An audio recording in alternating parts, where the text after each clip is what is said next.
Boa tarde, 1h28 no Acre. A você que acompanha a programação da TV Gazeta, afiliada à Record aqui no Acre. Seja bem-vindo a mais uma edição do Gazeta Entrevista. Daqui a pouquinho, o Laércio vai... Vixe, mas o homem tá ligeiro. Apertou o piloto, mostrou as formas como você pode acompanhar o programa pelo Instagram, Facebook, YouTube.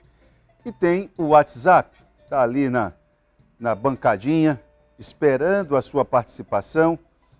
O assunto hoje é polêmico para Dedéu, mas é uma polêmica que você vai perceber já não tem mais razão de ser, né?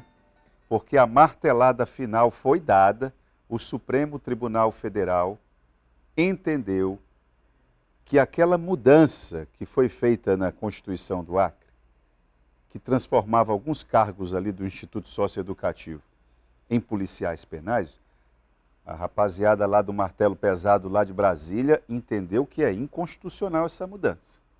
E agora me parece que não tem mais jeito. Para tentar falar um pouco a respeito dessa situação, explicar para a gente, é sempre bom nós explicarmos o contexto que uma determinada decisão foi tomada, não é? Com o mínimo de paixão envolvida, correto? E aí, para que a gente possa perceber. Se foi feita a justiça, se não foi, para você tirar o seu próprio juízo. Aqui é todo mundo avaliando o juízo do outro, né? Então, nós convidamos o Joelisson Ramos, que é diretor da Federação Nacional dos Servidores do Sistema Penitenciário. Vixe Maria, o homem aumentou a patente. Mas o fato é que isso foi algo assim muito polêmico aqui. Discutimos sobre isso, inclusive foi motivo de provocações aqui na conversa com o deputado federal Roberto Duarte essa semana, não é? Então vale a pena para a gente ver. Aliás, é até bom a gente ver, por exemplo, quem é que votou contra, quem é que votou a favor. É importante. O Joelisson tem todos os detalhes, tá bom? Mas antes de chamar o Joelisson, eu tenho um recado, principalmente para você que quer sair do aluguel ou fazer um bom investimento. A Hiper Empreendimentos está com ótimas opções nos bairros monitorados. Uma inovação, com a estrutura de um condomínio fechado, mas sem pagar taxa de condomínio, com pista de caminhada, playground, bitênis e outros benefícios. Aproveite para comprar agora enquanto estão em lançamento, porque fica com preço menor. Para maiores informações, o telefone é o 3214 1000, 3214 1000. Tá certo? Dado o recado, Hiper Empreendimentos, 45 anos, apaixonada por você e por Rio Branco. Vamos a ele então, Joelisson. Boa tarde, seja bem-vindo ao Gazeta Entrevista. Boa tarde, Itaã. Mais uma vez é uma satisfação enorme estar aqui na TV Gazeta, no seu programa, podendo trazer maiores esclarecimentos, né, aos fatos relacionados a nós, policiais penais e ao sistema penitenciário.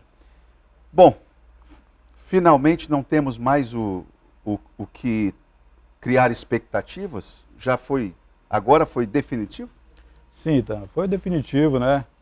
Agora, dia 10 de novembro, os ministros do Supremo, em sua maioria, né, acataram a nossa ADI, que impetramos através da AGPEM Brasil, Associação dos Policiais Penais do Brasil, que é ente competente, né, em sua totalidade.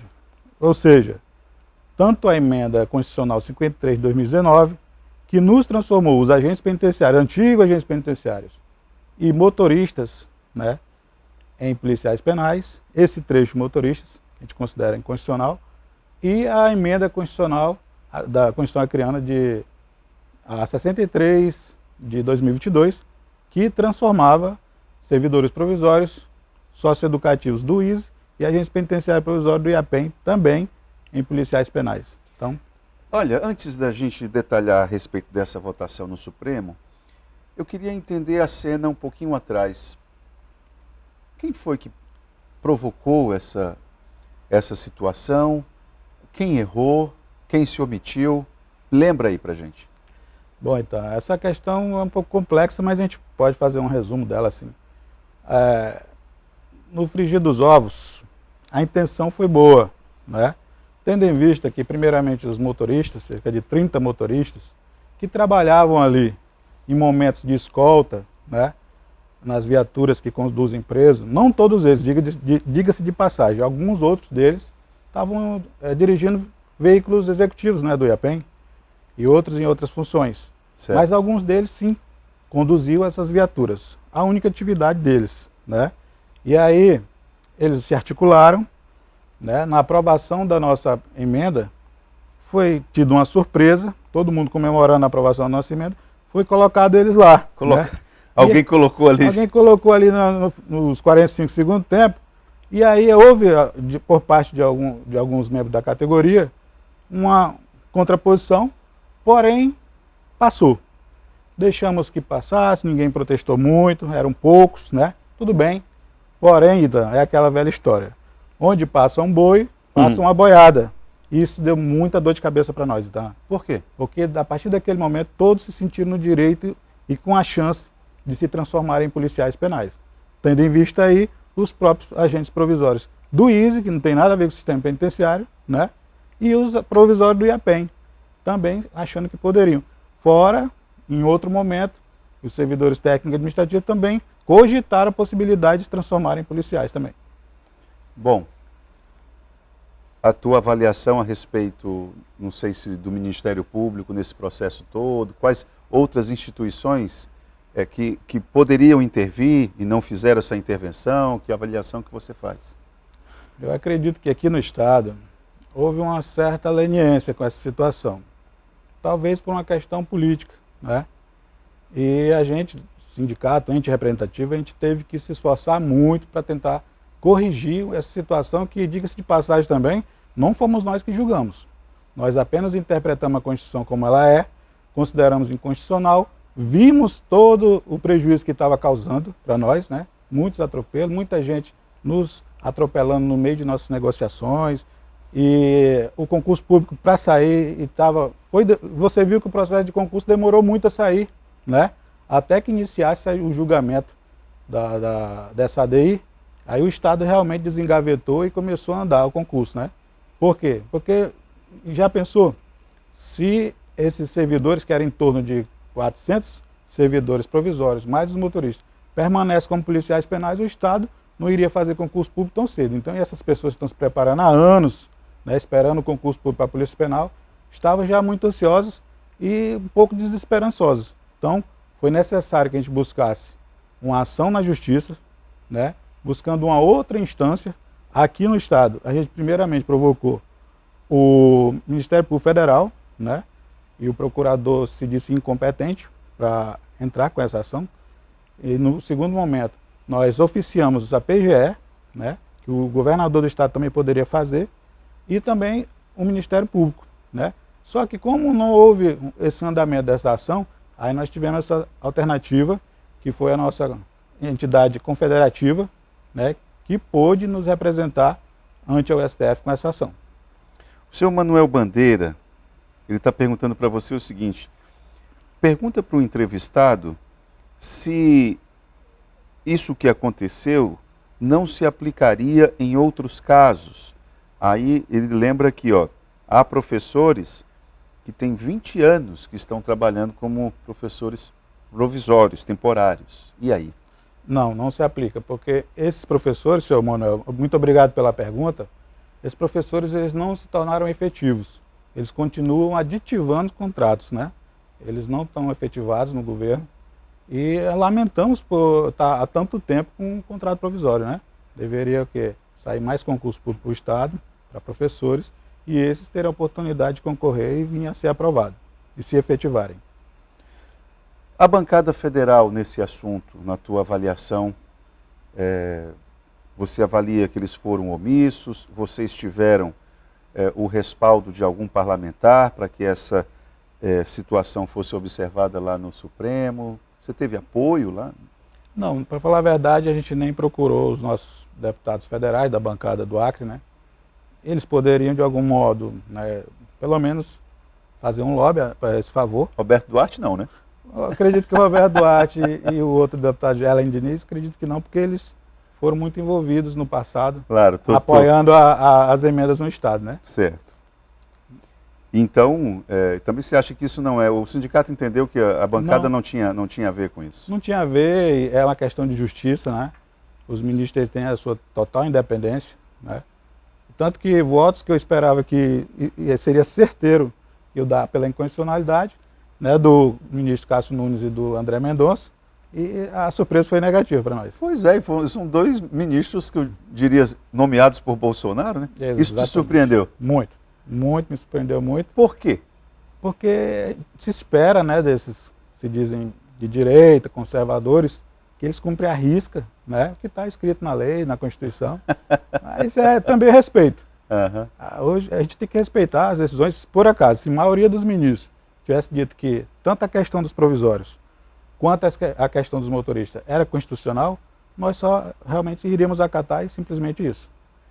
E o outro voto foi de quem? Do Dias Toffoli? Dias Toffoli, o relator. Que é o relator. Isso, foram votos parciais, né? Eles votaram contra que os provisórios se tornassem efetivos e transformassem em policiais penais, mas disseram que, esses 3 votos, né? Que os motoristas, eles tinham sim prerrogativas para se transformarem em policiais penais. Bom, e a partir de agora o sindicato estabelece algum tipo de comunicação com os motoristas ou não? Vocês, não seria de bom tom estabelecer algum nível de diálogo para distensionar as relações? Porque a corda está puxada, né? Está puxada sim, porque querendo ou não foram servidores que foram iludidos com a questão que eu acredito que eles não têm culpa, né? Na esfera política. Só que existe várias esferas de poder e o judiciário, o nosso Supremo Tribunal Federal, é a mais alta instância, né? Onde vai regulamentar todas as situações que estão inconstitucional, né? Tão legal. O que nós podemos dizer com relação a isso? É que esses servidores deverão voltar para suas funções, né? Sem nenhum prejuízo de redução de salário, né? Pelo contrário, são servidores efetivos, né? Diferentemente, tem alguns colegas na rua, eles me perguntam, né, que já estão sabendo a situação, mas aí, esses servidores vão para a rua, como era o caso, né, dos 11 mil no passado, que o governador Jorge Viana segurou até o final. A questão não é, eles não vão para a rua. Não vão.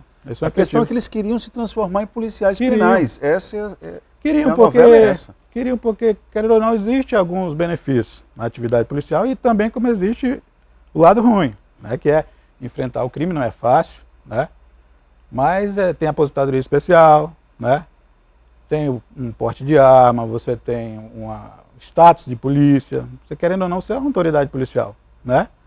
Porém, então, eu acredito que o certo é sempre pelo certo.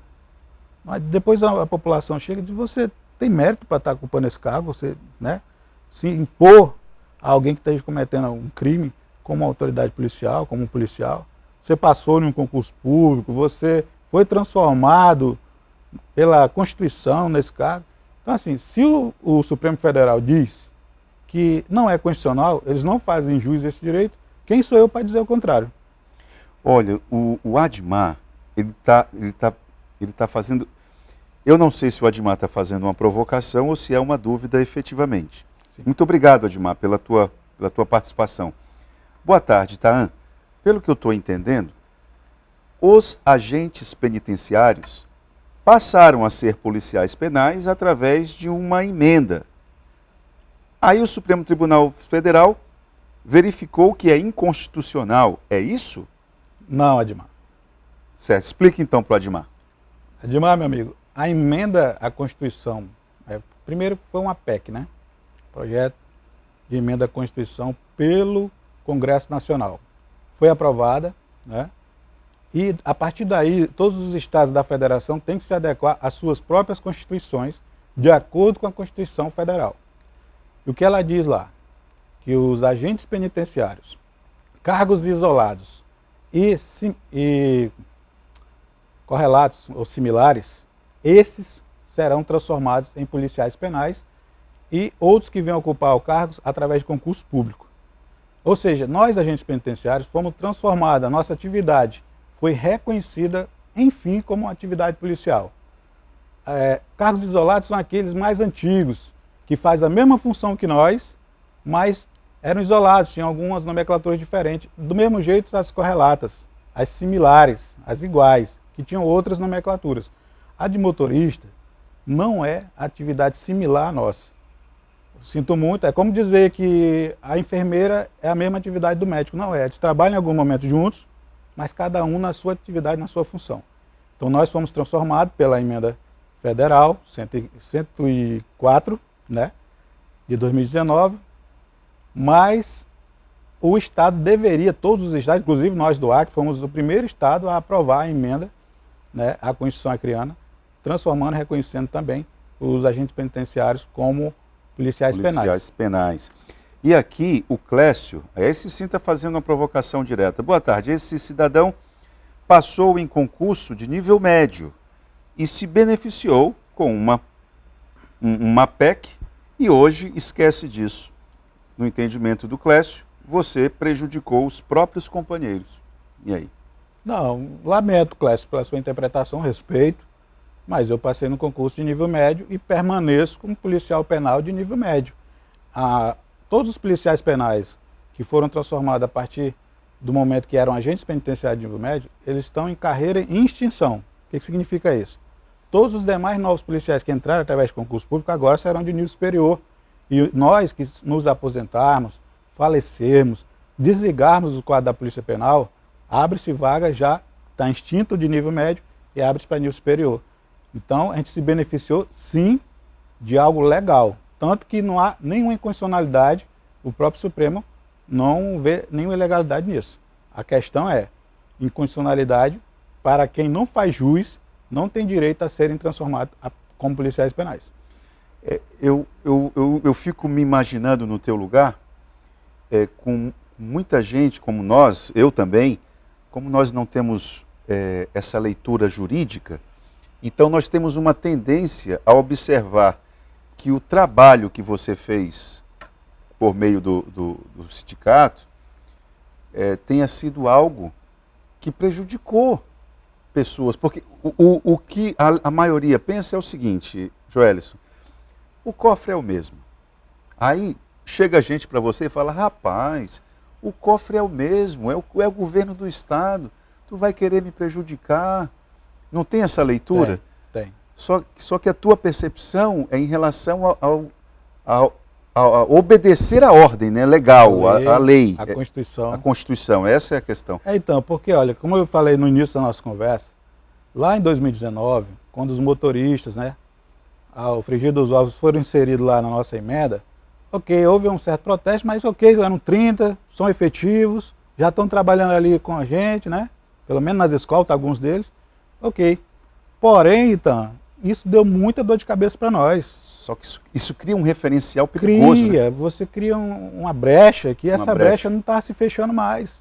Aí os políticos utilizando disso para fazer, entendeu? Fazer politicagem, né? E aí a gente ficou de, cara, a gente tem que tomar alguma atitude. Infelizmente, às vezes a gente precisa cortar o mal pela raiz.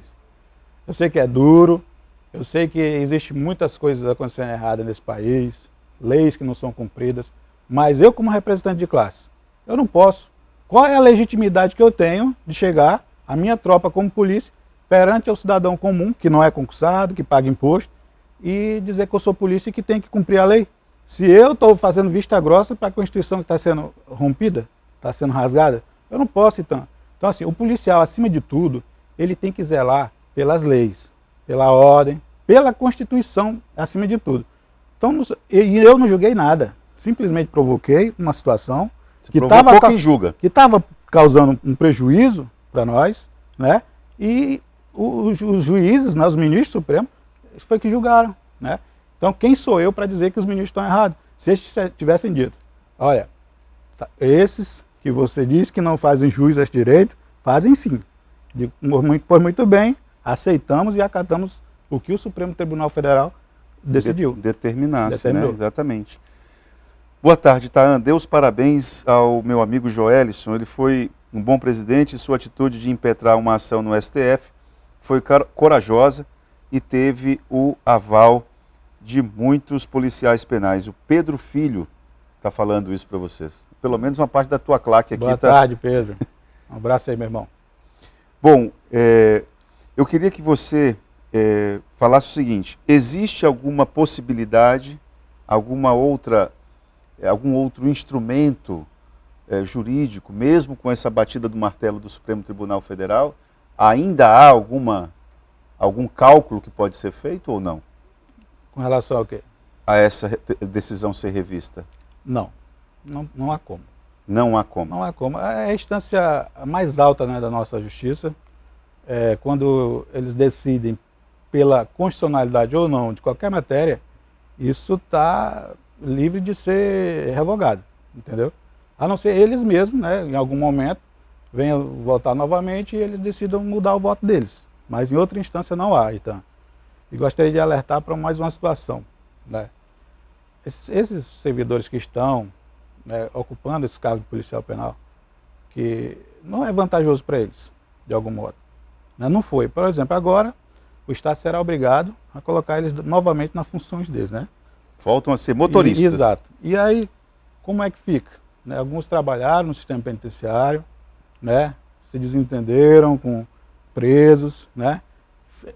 Carrega aquele peso, né, de ter trabalhado diretamente, apesar de pouco tempo, é claro.